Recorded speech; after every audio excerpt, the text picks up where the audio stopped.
This is every single thing I could think of that you would possibly need to know for starting a Depop. So I have recently compiled a whole bunch of notes. We're going to go into little sections and I'll try to put timestamps or I'll put them in the description box. So hoping this video won't be super long, but I have a pretty long list. To start, I know there's a really big divide between people really liking Depop and people really hating it. So throughout this, I think you'll see the pros and cons of Depop. I can touch on it a little more at the end after I've gone through all the sections, but I think that it's a really, how do I say this? Depop's kind of niche. Basic things have a harder time selling on there. Not to say that they're not great.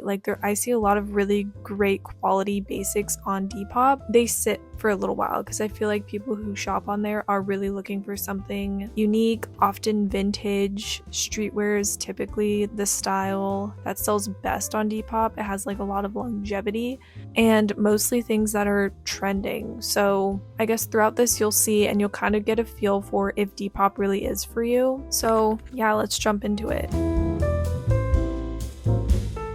In the first Depop video I made, there was a lot of questions about whether the app version or the desktop version is better. I think they're equally valuable. We'll start with the app. The app is really good for quick posting, so you can tap through really fast. Oftentimes people are taking pictures on their phone, so you can just pull it directly from your camera roll. And, it's great for daily checking. If you're doing Depop full time, like I do, I need to check Depop all day. I'm getting notifications all day, I'm getting messages all day, and it's easiest to check it on my phone because my phone's always on me. And then it's also best for responding to messages. I don't think I've ever responded to messages on the desktop version. I've always responded on my phone and it's just the most convenient. Now for the desktop version, it does have some pros to it. It's really great for detailed postings. So what I do is I do all of my drafts. I get them ready on the desktop because I have a template on my MacBook.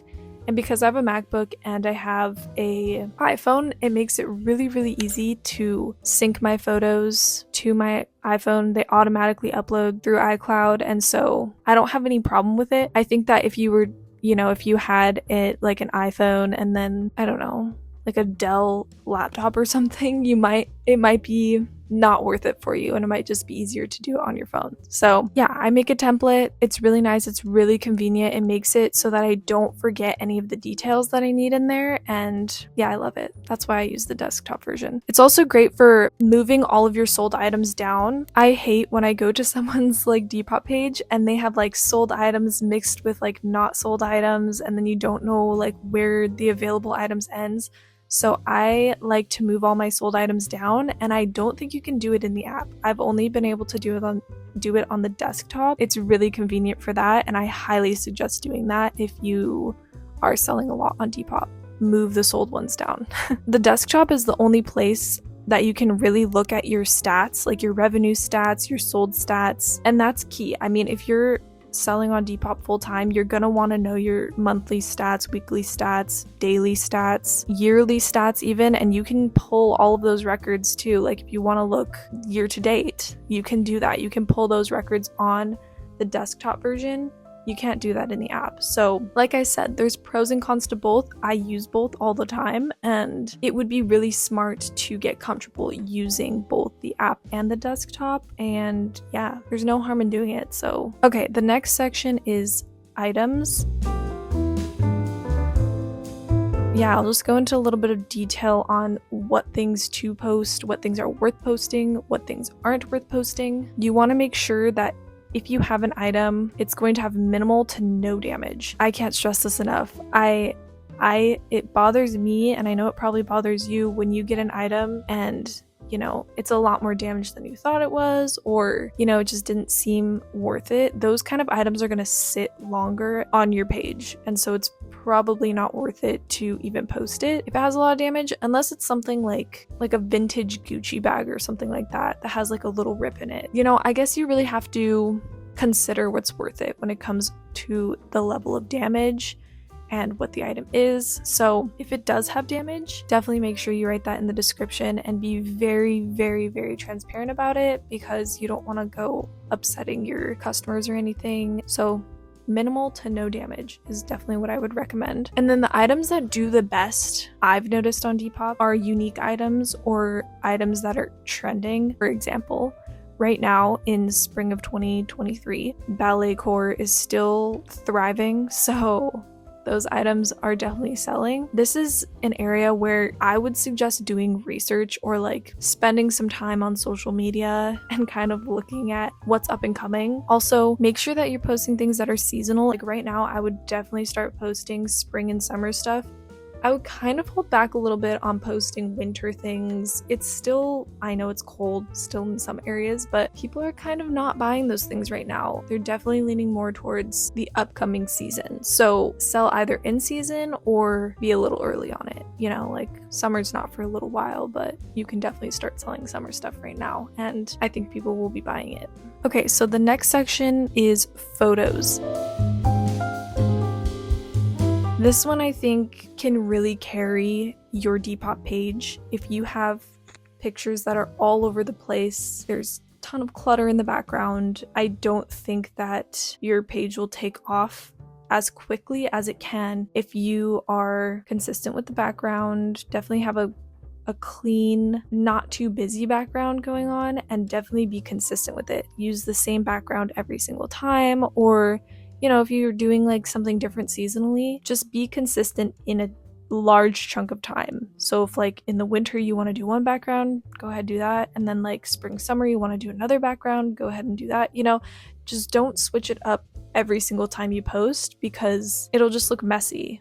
I've said this in a previous video, but your Depop profile, it kind of looks like Instagram. Like it looks a little bit like a feed almost, like a profile, I guess. I don't know how else to explain it. Yeah, you want to make sure it looks like cohesive and consistent and nice, and it's more of like an aesthetic thing. It's your shop. You're wanting to present it in a really nice way and make it look appealing and pleasing for people. And yeah, by posting with a consistent background and a clean background and an aesthetically pleasing background, if you can, I think that'll help. And I'm not saying that you need to go out and buy like a backdrop and all that crazy stuff. You can do it on a plain like white wall or like a plain colored wall or even outside. Yeah, making sure your photos look consistent and good will help you a lot. And in this, lighting is key too. So I would really stay away from using artificial lighting unless it's like studio lights. I use studio lights, but in the beginning, I was just using natural light. I would take my pictures during the day, make sure that I didn't have like direct natural light on me because that just kind of oversaturates the items and makes them look a completely different color than what they actually are. So yeah, just make sure you're using consistent lighting, good lighting. I've also made a video on this, how to take the best pictures. I'll try to pop it up or put it down in the description box, but I have a lot of tips and tricks in that video too on how to take good pictures, and yeah, I would check it out if you're interested. And then this is one that I can definitely work on and I want to work on more, is styling whatever piece you're taking a picture of. So if you're taking a picture of a skirt, make a whole outfit out of it and use that for your cover photo. I used to do this a lot. It's very time consuming. It's worth it though, because I feel like my listings then got a lot more traction than they do now. But yeah, I mean, it's up to you.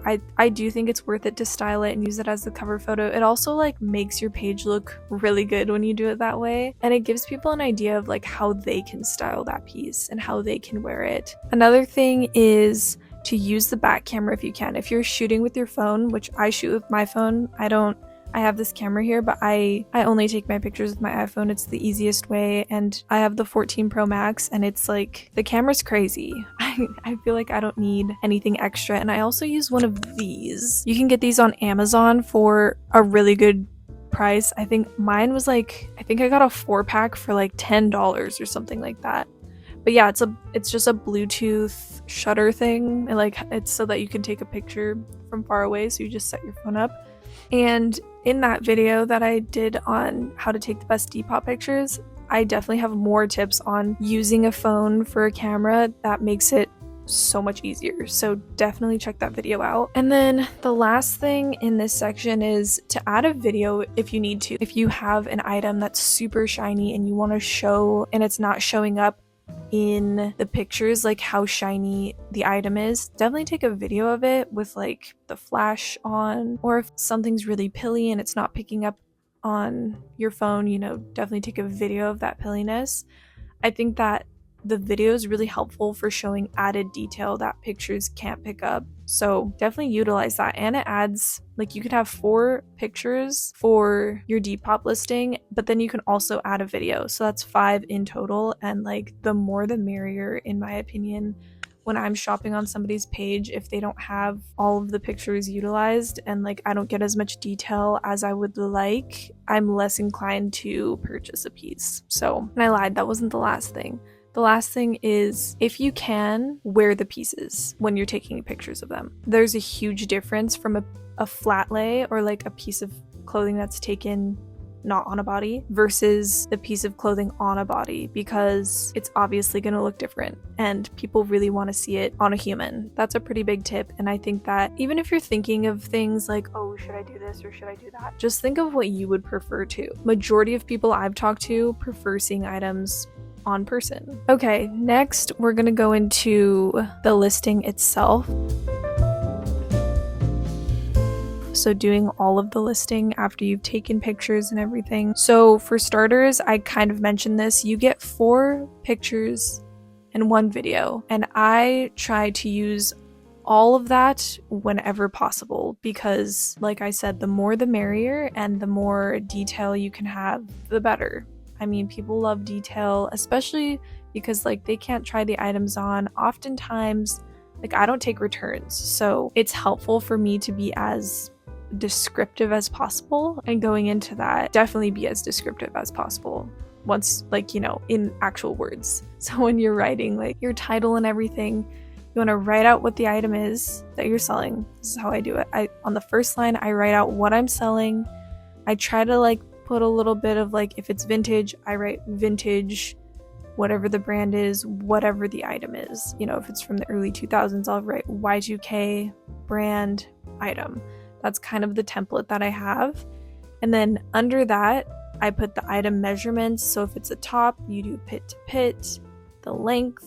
You can even do, some people do sleeve length. Yeah. And then under that, I do model measurements, which I'm the only one who models our stuff on Depop right now. So I put all of my measurements in there. And then under that, I put the materials that are in the item. And if there's, you know, no tag, I just put unknown or missing materials tag. And then under that, you can write if there's any damage, you definitely want to put that in there. That's a great place to put it, and definitely put it somewhere. Like if you know there's damage on a piece, definitely put it in your listing. I can't recommend that enough. Yeah, because you're selling it to somebody else. Someone's paying money for it. So you just want to be like as transparent as possible. And then under that, I do my hashtags. You can have up to 5 hashtags. There's some hashtags that I keep the same for every single listing, and then, you know, I just change the last few, like if it's vintage or if it's not vintage. If it is vintage, I say like what time period it's from, like if it's early 2000s or 90s. I usually don't sell anything pre-90s, and then if it's not, I'll do like street style or streetwear, or, you know, you just come up with 5 hashtags. Definitely make sure to use all of them though, because that's how your items get found. And then also in this same section, I do let people know that we're open to reasonable offers, to reach out to us. I think that this helps motivate people. Like if they're like on the fence, like, oh, I want to offer, but like I don't want to be annoying if they don't like offers. This will like help push them in that direction of, oh wait, they are open to offers, and yeah, maybe I will submit an offer. Yeah, I think putting this there and reminding people that you're cool with them making offers is, yeah, it's smart. And then as you go through, there's all of these different categories. You're gonna want to make sure that you fill in as much detail as you can. Fill out every single category if you can. It just helps you. It helps you again because people refine their searches a lot, and the more info you put in there, the more your search can be part of whatever they're looking for. And I mean, I know this takes a lot of time. This listing part is like the longest part of the whole thing, but it's totally worth it. Like this is where I think you can make the biggest impact for your listings, is being as descriptive as possible. So definitely take the time to do it. You won't regret it. And then from there, you want to save it as a draft or post it. In saying that, we'll go into the next section of actually posting. My biggest tip for this is to be consistent. I can't stress that enough. Be consistent. You have people who are going to follow you and they're going to want to come back and see your stuff, so be consistent. This will also help keep your page relevant, so especially if you're just starting a Depop, you're going to want to be relevant. Like, you're going to want your page to be noticed by as many people as possible to help kickstart you. In saying that, a tip that I have is to batch take a bunch of pictures and then make a bunch of listings and save them all as drafts. Like, I do this once a month. Usually, sometimes every other month, I'll take a ton of pictures, save them all as drafts, and then I was posting every other day before, but now I'm posting every like 3 to 4 days, just because every other day is a lot. That's a lot. I know some people post like seasonally, some people post monthly or weekly, some people even post every single day, but that's a lot, so good for them. But yeah, you can do, like I was just saying, you can do drops. I would certainly do drops, like I said, seasonally, monthly, weekly, daily. And when you're doing this, you're going to want to post at least 5 things at a time. If people are following you and waiting to see what you're selling or like what you're listing, what's being newly listed, you're going to want to give them like a good chunk of things to see, you know? And I think 5 is a good amount. So I think I post 12. I try to do 3 tops, 3 bottoms, 3 hats or accessories, and then 3 shoes if I have them. So yeah, it's great. That's 12, and it looks aesthetically pleasing when you post them because they're all in a line. So I definitely like doing it like that. Okay, and then going into like your store, you want to make sure that you're filling out as much of your bio as you possibly can. Definitely make sure that you're putting in there if you accept returns or what your bundles are. Like if you do bundle discounts, definitely put that all in there. It's going to be pivotal for when you start selling more. I think that it helps people to know what your rules are, what you accept, what you don't accept. But yeah, definitely be detailed about that. It only helps you, you know, and like giving more information than you think you'll need, it will be beneficial to you, I promise. Okay, so going into getting followers, I said this already, but consistency is really key. I think being consistent and doing the batch postings is really gonna be a game changer for you. If you haven't been doing it, your followers are gonna keep coming back, and I've had multiple people repurchase from my shop several times because I've been consistent and I've posted consistently, and yeah, they've followed me and they like my stuff. So consistency will help you in the long run. Definitely post things that are relevant. This gives you a higher chance of being featured on the homepage. They have this thing called the DEPOP edit. Every single day they're picking new items to put on the edit. Like right now, if you were posting a bunch of ballet core, eventually you get put on the edit. Or if you're selling things that are like, I don't know, New Balances are popping off right now, Asics, brands that you know are doing really big, like Ghani's doing huge right now, Stussy's doing really great. So make sure you kind of have a little bit of knowledge on what is relevant right now so that your listings can have a higher chance of getting noticed on that homepage, because that's definitely another way you're going to get a lot of followers. Something I've said in past videos is liking other people's listings. I try to like mid to low range profiles. Obviously, if I see something that's from like a really big profile, I'll like it. But I mean, liking mid to low range profiles, liking their stuff, oftentimes they'll go back and like your stuff too, and they'll follow you and follow those mid to low range people because oftentimes they will follow you back. It's also just nice to like help other small mid-sized profiles out. And then you're gonna want to plug yourself if you can. I still haven't done this on my personal Instagram or anything. My mom's definitely shared a ton on her Facebook. Plug yourself. I plug myself on YouTube. It's just another way for more eyes to get on your stuff, and the more eyes that are on your stuff, the more you'll get picked up in the algorithm, and it'll just push you further along. So, and this one's big. Got some comments on a few of my Depop videos of people being like, oh, the traffic's really bad. It's a really slow start. You really have to be patient. And I'm not saying that in a way to make anybody feel bad or anything, but just like most things in life, if you're starting something from scratch, it's really rare that you're just going to blow up out of nowhere, like quickly. It's gonna take a lot of time and a lot of work. Yeah, it's just like starting any business. But the great thing about Depop is the overhead is relatively low if you can get your stuff for pretty cheap and can use a lot of the things you already have. So definitely be patient. Things take time. I promise if you follow a lot of the tips that I gave you, you probably will get there. Probably took me like 6 months to get to a place where I was making a full-time amount of money after the cost of like buying things. So even then, there are some quarters that are slower than others, and that's just part of business. So be patient. Don't be really hard on yourself. Yeah, you got this. Okay, now going into the money side of things, I'll start with fees.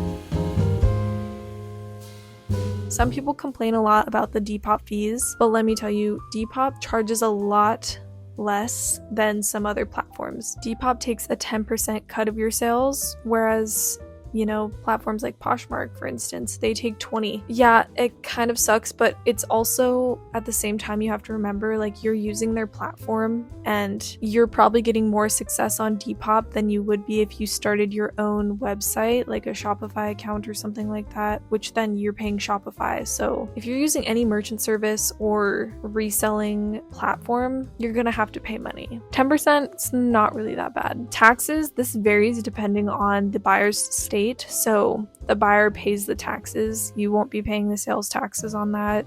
You will have to pay taxes if you make a certain amount of money within a year, and that's your taxes that you're gonna have to pay to whatever state you're operating in and the federal government. But I'm not going to get into stuff like that. You can definitely consult TurboTax or your local CPA. So there is a Depop payment fee. I'll pop them up here. Depop used to just be a PayPal fee, but now if people pay using Depop payments, there's a fee for that too. And then there's also PayPal payment fees, which I'll pop on the screen here as well. Again, like, you're going to get charged processing fees for whatever platform you're using, more than likely. That's how things are today. Even if you go to the grocery store, if you use a card, they're getting charged more than likely for that processing fee. And then if you're selling internationally to the UK or the EU, there is a potential additional 1.29% service fee. So I don't sell internationally right now. I do make some exceptions every now and then. I just don't really have the time or the setup to do international right now, but just know that there can be additional fees if you are doing international. And then you can also do this thing called boosting your listings, and I've found some success with this, especially earlier on when my page was a lot smaller. I would boost listings. They were in like the beta testing of it at the time, so I was able to boost my listings for free. Now it costs 8% of whatever you were selling, so I would definitely save this for more of the like higher priced items you have. I wouldn't say go boost every single one of your listings, especially because if you are boosting listings, people are probably being drawn to your page anyways. That's up to you. I only put it on my higher price stuff that I want to get more eyes on. So, all right, now going into shipping. It really depends on if you have shipping bundle deals. You can do free shipping on bundles. You can do free shipping in general, or you can do like the highest priced shipping discount. You can also do no discount. So that's totally up to you. It varies. So if you're doing free shipping, you're going to pay for the shipping. There's also an option to do your own shipping, or you can use Depop shipping. I have not done my own shipping. It might be something I look into as I'm getting busier and I'm wanting to cut back on costs. I might do some research to see if it will be cheaper for me to use my own shipping versus Depop's. They just have set rates for various weights. That rhymed totally unintentionally, but yeah, if something weighs a certain amount or less, Depop just has a flat rate cost for that. So I'll go through each of the sections on the screen and you can see for yourself what they are. But yeah, that might be something that I look into in the future as my Depop grows. Okay, and then the last little section is just additional tips that I have if you're starting a Depop or you're thinking about starting a Depop. I've said it multiple times, but this is probably one of, in my opinion, the most important things is to be consistent. Consistency is key. It's gonna help you, and yeah, consistency. It's great. We all love it. And definitely check the homepage on Depop to see the Depop edit, to see what's trending. I think this is so helpful and so beneficial, and yeah, it's there. Use it as a tool. I think that it also gives great inspiration, especially if you go to the homepage and go under the feature sellers to watch. You go in there and see like what those people are doing. You can get a lot of inspiration from their postings and the items that they're selling. And yeah, I do that all the time. I definitely love to check out other top sellers and see their stuff and potentially get inspiration for like styling or taking cool pictures. Another thing is to respond to all messages and try to do it quickly. I love whenever I reach out to somebody and they respond really fast. I'm like, oh wow, they really care and they really have great customer service. So being on top of things like that will definitely help you. And then I already said this, but I do want to end it on this note to, you know, just be patient and keep at it. It takes time, and I think if you're patient with it, it'll be a lot smoother of a process for you. And yeah, I hope you do really well, and I wish you the best of luck. Depop's definitely been something that I didn't think I could actually do. I've always had a love for fashion, especially sustainable fashion, and yeah, that's why I got on YouTube to like share with everybody that you can do it. You know, it does take time and it takes patience, and it's really exciting when you start to see yourself like progressing on Depop or on, you know, a platform like that. It's really awesome to see. So I would definitely say keep up with it. And yeah, if you guys have any other questions, definitely let me know. I think that I covered nearly everything. I hope I covered nearly everything because I took days like brainstorming for this video. But yeah, let me know if you want more in-depth detail on some of the things. Check out my Depop playlist. I've made a few videos now on Depop. I think I even made a Poshmark video, so if you want to see a little bit about Poshmark, check that one out too. But yeah, good luck you guys. I hope you have a great rest of your day, and I'll see you in the next one. Bye!